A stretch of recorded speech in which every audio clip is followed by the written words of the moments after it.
रूसी भाषा में किंझल का मतलब खंजर होता है।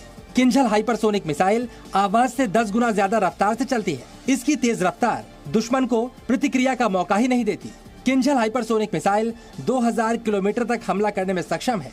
ये सेंसर और रडार सीकर से लैस है, जिससे इसे जमीन से समुद्र तक सटीक हमला करने की ताकत मिलती है।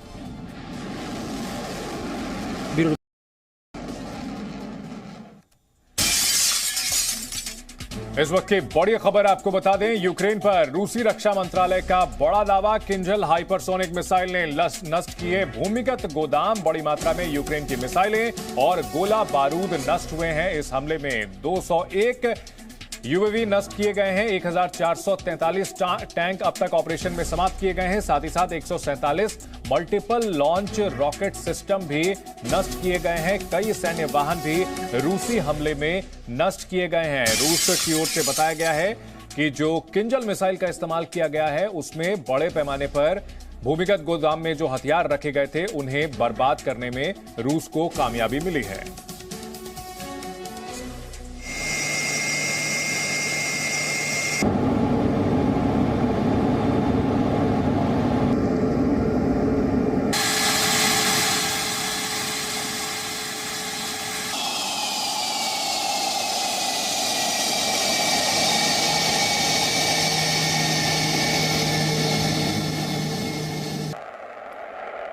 रूस ने यूक्रेन के खिलाफ पहली बार सुखोई 35 का इस्तेमाल किया है। ये तस्वीरें रूसी मीडिया के हवाले से जारी की गई हैं, जिसमें दिखाया जा रहा है कि एक स्पेशल ऑपरेशन के लिए सुखोई 35 को तैयार किया जा रहा है। यूक्रेन कई दिनों से रूस के हवाई हमलों के खिलाफ मदद की मांग कर रहा है और ऐसे में ये जो तस्वीरें आई हैं ये ज़ेलेंस्की और यूक्रेन की परेशानी बढ़ा सकती हैं। सुखोई 35 बेहद उन्नत किस्म का विमान है, बहुत ही मारक लड़ाकू विमान माना जाता है और सुखोई को उतार करके और कल जिस तरह से किंझल मिसाइल का इस्तेमाल किया है रूस ने, यानी अब वो अपने हथियारों की इंटेंसिटी बढ़ा रहा है, घातक हथियारों का इस्तेमाल कर रहा है। एक और हाइपरसोनिक मिसाइल का इस्तेमाल, दूसरी ओर सुखोई 35 का इस्तेमाल। अब आने वाले दिनों में यूक्रेन पर हमला और भी तीखा हो सकता है। रूस और यूक्रेन का युद्ध अब जमीन से उठकर आसमान तक पहुंच चुका है। इंटरनेशनल स्पेस स्टेशन में रूसी अंतरिक्ष यात्रियों ने यूक्रेन के झंडे से मिलता हुआ स्पेस सूट पहना। उन्होंने ऐसा क्यों किया, अभी तक इसकी वजह साफ नहीं है, लेकिन इस घटना का प्रभाव बड़ा हो सकता है।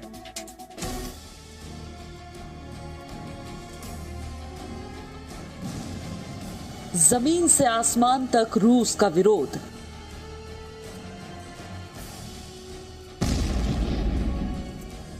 युद्ध के खिलाफ आसमान से संदेश।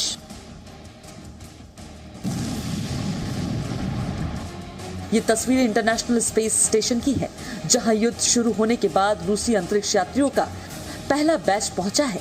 लेकिन इनका ये स्पेस सूट देखिए, इस सूट के रंगों पर जरा ध्यान दीजिए। क्या आपको भी ये रंग यूक्रेन के झंडे से मिलते हुए दिख रहे हैं? इनके सूट में भी पीले रंग का लगभग वही शेड है जो यूक्रेनी झंडे में इस्तेमाल होता है और पीले रंग के साथ नीले रंग का मेल, यानी रूसी अंतरिक्ष यात्री युद्ध के खिलाफ हैं और यूक्रेन का समर्थन कर रहे हैं। रूस के इस रंगों के खेल की वजह तो अभी सामने नहीं आई है, लेकिन सुनिए अंतरिक्ष यात्रियों ने क्या कहा।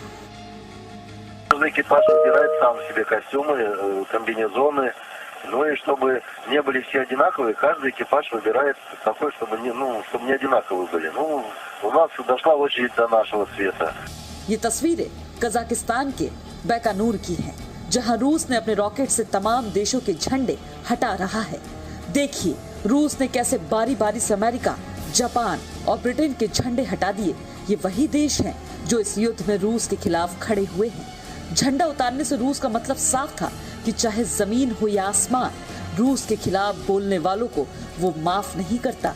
ऐसा नहीं हो सकता कि जमीन पर वो जंग लड़े और आसमान में शांति और विश्व बंधुत्व का पाठ पढ़े। इस स्पेस सूट से रूस क्या कहना चाहता था, उसका मतलब क्या था, ये तो साफ नहीं है। लेकिन एक बात पूरी तरह से साफ है कि इस वक्त सोते जागते भी पुतिन के ध्यान में सिर्फ यूक्रेन बसा हुआ है। ब्यूरो रिपोर्ट, जी मीडिया। इस वक्त की बड़ी खबर आपको बता दें, नेविगेशन के लिए इस्तेमाल किए जाने वाले ग्लोबल पोजिशनिंग सिस्टम यानी जीपीएस से रूस को अलग किया जा सकता है। रूस की अंतरिक्ष एजेंसी रोसकोस्मोस यानी रूसी संघीय अंतरिक्ष अभिकरण के प्रमुख दिमित्री रोगोजिन ने कहा कि रूस यूक्रेन संघर्ष पर प्रतिबंधों के तहत अमेरिका रूस को जीपीएस उपग्रह नेविगेशन प्रणाली से हटा सकता है। इससे पहले भी रूस के खिलाफ अमेरिका कई प्रतिबंध लगा चुका है और इसी सिलसिले में उसे जीपीएस से भी हटाया जा सकता है। एक और बड़ी खबर आ रही है, रूस ने युद्ध के 25वें दिन हमले तेज कर दिए हैं। रूस ने खार्किव, साल्टोवका समेत कई हिस्सों में भारी गोलाबारी की है। खासतौर पर रूस की ओर से खार्किव में आज भी बड़े हमले किए जा रहे हैं। खार्किव में पहले यूक्रेनी सेना की कई इकाइयां तैनात हैं जिन पर रूस की ओर से जबरदस्त हमला किया जा रहा है। खार्किव शहर, जो कि यूक्रेन का औद्योगिक शहर माना जाता था, अब लड़ाई का एक खतरनाक मैदान बना हुआ है जहां पर जबरदस्त हमले किए जा रहे हैं। इस बीच बड़ी खबर आ रही है कि यूक्रेन के खिलाफ रूस की बड़ी कार्रवाई। तटीय शहर ओडेसा की ओर बढ़े रूसी जहाज। ओडेसा में भी रूस कर सकता है बड़े हमले।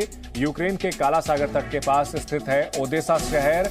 क्रीमिया के पास पड़ता है ये ओडेसा शहर। यहां पर भी अब रूस की नौसेना अटैक करने की तैयारी में है। यूक्रेन की नौसेना क्राइमिया में रूस के अधिग्रहण के बाद से ही काफी कमजोर हो चुकी है। ऐसे में रूस के नौसेना के अटैक का सामना करने के लिए क्या ओडेसा तैयार है,